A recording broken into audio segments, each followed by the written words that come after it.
The scary thing wasn't even not knowing what to do next. It was not knowing if I had what it takes to even have a next step.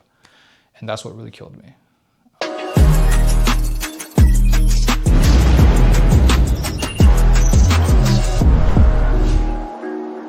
What's up, y'all? This is vlog number 3 when it comes to the history and the building of Trailblaiz.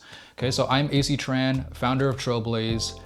This is now March 2026. I've been working on this app and building it since around late November 2025. Okay, so not a long time, but in the age of AI, that is lifetimes in terms of the tools that are available to you and everything that's going now in the landscape of AI. So is it still worth it to build an app in 2026 and charge subscriptions for it? We will find out. But that is the road that I am walking now, or the trail that I am blazing, right? Is that how you say it? The trail that I am blazing with Trailblaiz. Okay, so this vlog today, I'm going to be talking about the journey of when I decided to stop working on the app and all the other things that popped up in life. And things that I started to realize about myself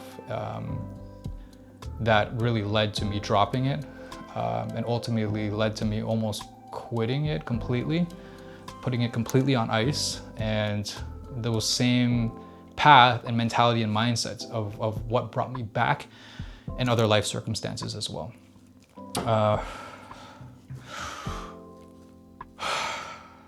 It's a very tough journey, and I'm just gonna lay it out as much as I can, step by step, where I left off in the last video, which I basically just dropped things because things got too overwhelming and busy. Okay, and does that sound familiar? I think it sounds familiar for everyone. We have passion projects, we have things that we like to work on, like art, for example, or there's like little cool things that we want to do with our life, but we don't have time for it. We feel overwhelmed, and the more important things in life, like family, your job, take over, right? And things like your health and your passions tend to take a backseat to all of that. So that happened times 10. Yeah, unfortunately, Trailblaiz basically almost got buried at that time because, as I was saying in the last one, I was having all these bug issues, and I was like, I don't have the money to hire a developer to come fix all this coding and these bugs, and it's not where I want it to be, and it's clunky. And I was talking to some of my founder friends about it, and I was showing it to them, and there was some very critical and harsh feedback, which was good. There was really good feedback, actually, and it reiterated into the version that it is now.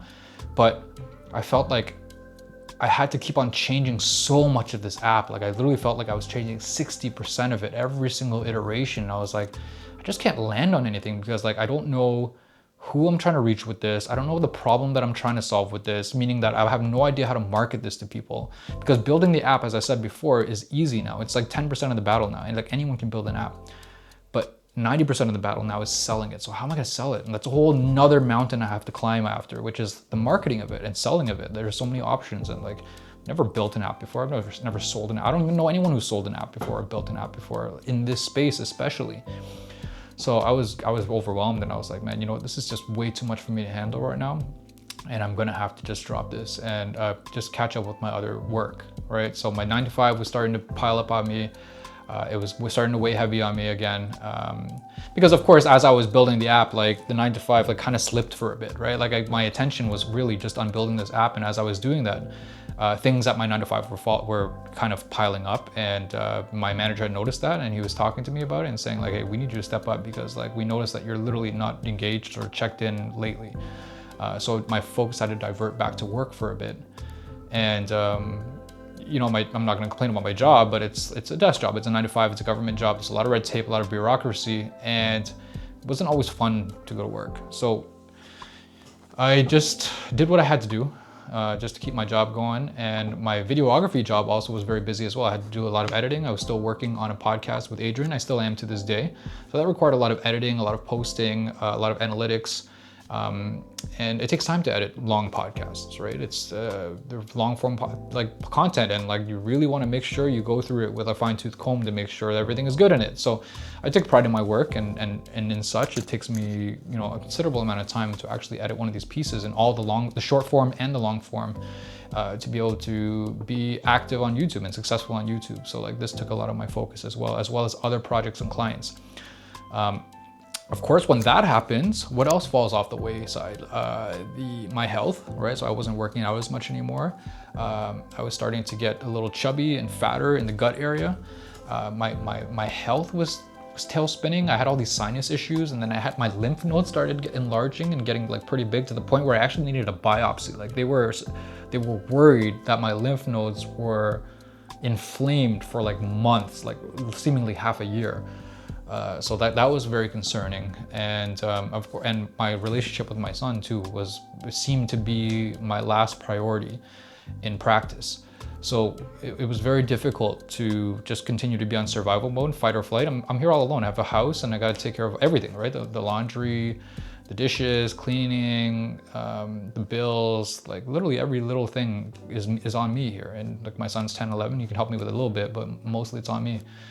And it just broke me to see our relationship just kind of getting, I wouldn't say falling apart, we still have a great relationship, but fragmented. I was so reactive, I was so tired all the time, I was snappy at him for no reason, and he's just a beautiful kid. He's so consistent with who he is, what he cares about, what he loves. And every time, you know, he would come to me with something fun or like making a joke, or I was not in the mood. I was snappy, I was short, I was angry for no reason. I would pick him apart. I would like discourage him from doing things, or every time he was doing something, like I'd get upset that he was doing it wrong, and like I wasn't even trying to hide it. So I felt so bad about it. And this is something I'm still working on this day. I'm actually using Trailblaiz today to help me with the patients, and using things like CBT to be able to reframe things, and meditating more so that I don't blow up and have reactions to literally nothing he does wrong. So I got a big part of like a big signal, I would say, that something needs to change in my life, or else all the marbles are gonna drop, and my son's gonna grow up and, you know, be like effed up like how I felt like I grew up, and I had so much work to do. Which I'll probably get into my personal story a little bit later too, and I'll probably do a lot of short form content about that as I'm building my personal brand in Trailblaiz, talking about my journey to come here and how I had to pull myself back together with my own manhood and masculinity and my sense of purpose and being a father and almost running away from all of it, and just it's been an exhausting journey, but I did not want to screw my son up anymore, right? So this is something that I kept in my back of my head that I didn't want to do. So when it rains, it pours, of course. And we found out here in Canada that the federal government, which is like literally the safest job in the world, I would say, people work there for their entire lives, and like literally they can get in as much trouble as possible, but they'll have their entire career, they'll have like a really nice pension, and then they'll just live on happily ever after, and you never have to worry about losing your job. Like literally, like you literally can do anything and like not lose your job, which is insane. It's almost like a make-believe employment. But all good things come to an end. After several generations, like the safest job seemingly in the world, a job that I worked for 16 years, contacted me and let a whole bunch of us know that we were going to lose our jobs, that we weren't needed anymore, and in a couple months we will have our last day. Here is the package and the severance that you will receive, and then, you know, maybe we'll see you again down the road, but this is it for your government career. This is it for your 9 to 5. This is it for everything that built everything around you. The house that you live in, all the clothes that I have, everything that I have, all my lifestyle, everything was provided for mostly by this federal government job. I had side jobs and everything. That was great money to go travel and stuff, but like really the backbone, the foundation of my life was funded by this job. And I was really, really devastated at first. Even though I hadn't lost my job yet, I was just told that I was losing my job. I had I'm like, how am I going to keep this house? How am I going to provide for my son? How am I going to how am I gonna do anything? Like literally, I'm freaking doomed. Like my videography job was not big enough and wasn't paying enough for me to do full time in it. And it was so labor intensive to film, to edit, and just to think of myself. And I had so many days and nights like this as a videographer. If you work in the videography business, you'll know. And it's so funny because I'm making this video, no lighting, no nothing. I'm just using my mic, but like I could have made this setup way, way better. But I'm just like, you know, I want to be as raw as possible. And I don't care. I'm actually not even using a tripod. It's actually hilarious. I'm using just like literally like a projector stand, and like my camera is wedged up on like 2 of my journals. It's hilarious. I'm gonna have to show a photo of this. But I just wanted to just make this like raw and authentic. But there were so many nights where I was just like sitting and like I would work all day, 9 to 5. I'd pick up my son, I'd make dinner for him, I'd get him to bed, and then I'm on my computer editing until like 1 o'clock in the morning. And this was every single day of my life, including weekends, for months, years. And this would equate up to 80+ hour weeks. And I would have no break. I would have no social life. And I was just working on something all the time. And the worst thing about it was that I didn't feel like any of the things I was working on was going anywhere. So I'm spinning this hamster wheel and I'm just like literally slaving away. And it really, it was draining. It was quite literally killing me. If I continued it up for another year or two, I probably would have taken years off of my life. I know that for sure. So something had to give. And then with my job now in jeopardy, not in jeopardy, but actually like being gone in the next couple of months, I was stressed. I don't know what the hell I was gonna do. I was really in my head about like, what can I do? I felt like I had no skills. I worked in the government for so long, and like those are like, I had great skills in like project management and all these things that I've learned. But like a lot of people in corporate and private sector, they see government experience as a joke. So I'm just like, man, I'm in the eyes of an employer, like what am I worth really? So I had all these questions about my self-worth. I had questions of like, people would actually even consider hiring me, or like with the job market the way it is, are people hiring, period? So I was like, should I go back to school? Should I learn a trade? Because like, you know, of course AI is taking all the jobs. So like, what the hell am I gonna do? And then I started to really panic as to what I'm gonna do. Like, do I grow? I'm a mobile DJ too. I DJ weddings, and this year I told myself I wanted to retire because like I just wasn't feeling the love and passion for it anymore. But do I have to pick that back up again and start taking more weddings? Do I grow my videography business and my marketing consulting so that I make a little bit of money there? And then like, do I go back to school and do like something in HVAC, heating and vacuums and air conditioning?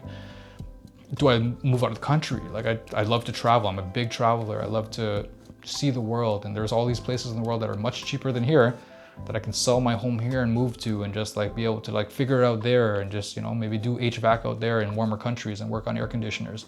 All these things were going off in my head, and I was like, as if I needed more to worry about and stress about, right? So this like damn nearly killed me, on top of already literally dying from working 80 hours a week. So something obviously had to give.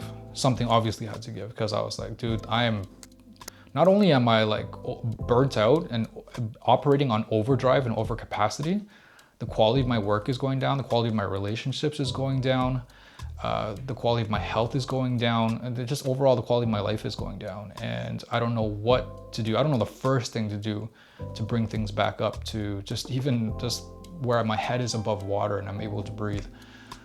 So as someone who's in men's mental health, I run a big dads group. Like, as someone who really thinks about his masculinity, his manhood a lot, his worth in the world, the protection and the value that he provides to his family and his kids, I felt useless. I felt worthless. I felt like I couldn't do anything.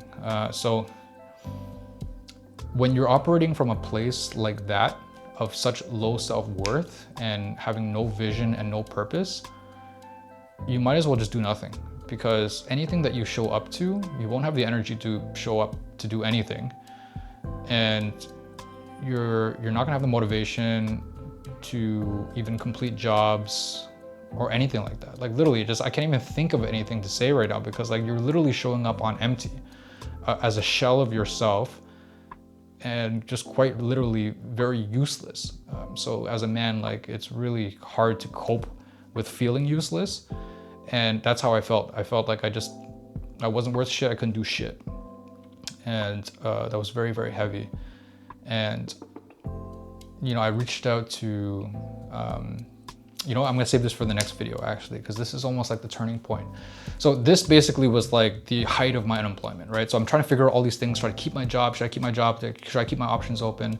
What do I do if I wanted to keep my job? Do I compete for my job with all these people? And I was so, like, because I was like, man, I literally make 6 figures, like Canadian, which is like not a lot US.